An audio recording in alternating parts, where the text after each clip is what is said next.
What's going on, guys? It is me, DSP, your friendly neighborhood media personality, and you're now tapped into another installment of Hoop Haven Quickies. Please be sure to hit that like button, leave a comment, subscribe to the channel, click the notification bell, then select all to get every single notification. Today's topic, we got to talk about it real quick. We're probably going to talk about it in detail on the podcast. We're talking about James Harden versus the 76ers organization. Him and Daryl Morey are not seeing eye to eye. He already called Daryl Morey a liar in China.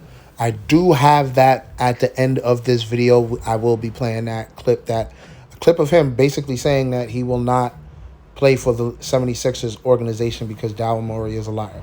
And that pretty much is just him talking about the lack of transparency throughout the contract negotiations with the 76ers organization. And this is not the first time Daryl Morey has been called a liar. We've had Chris Paul mention that before, how Daryl Morey, I guess he was a GM for the Clippers, told Chris Paul that he wasn't going to get traded. And I think like a week later, he got traded to the Thunder. He straight up told him that he wasn't going to get traded to the Thunder and got traded no less than a week later. So, yeah, I mean, it's a nasty game when we're talking about the business side of basketball.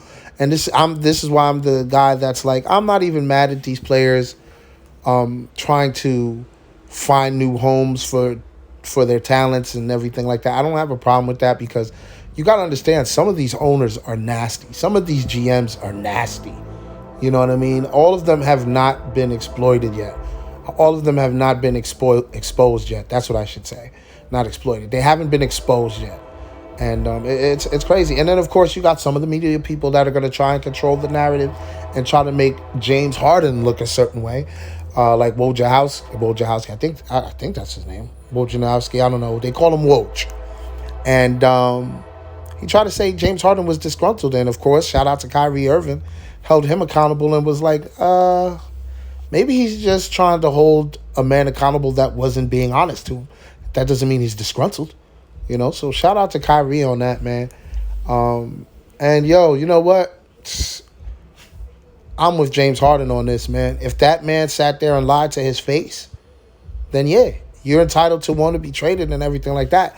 But at the end of the day, you got to be a professional. I know you don't want anything to do with the organization and you want to make a stance, but be a professional. You know what I mean? Don't ruin your career unless you're ready to make a move that you only know what that move is. If you're going to make that move, then make that move. But if you're looking to stay in the league, maintain your professionalism, come back, you know, do what you need to do so you can get traded and move on, you know, or hopefully you and Daryl Morey can reconcile. I don't know. I don't know how that's going to work. Daryl Morey seems like the type that stuck in his ways and very egotistical. So, I mean, like I said, I don't want to be too long-winded on this because we're probably going to discuss this on the podcast. So be on the lookout for that. Check out both episodes. Episode 1, Buns and Basketball. Episode 2, Nino Brown. Out right now. Use the end screen when we get to that part to get to those videos, man. And please be sure to subscribe if you haven't already. I'm DSP. This is another Hoop Haven Quickie. Thanks for tapping in. Peace. Daryl Morey is a liar, and I will never be a part of an organization that he's a part of. Let me say that again. Daryl Morey is a liar, and I will never be a part of an organization that he's a part of.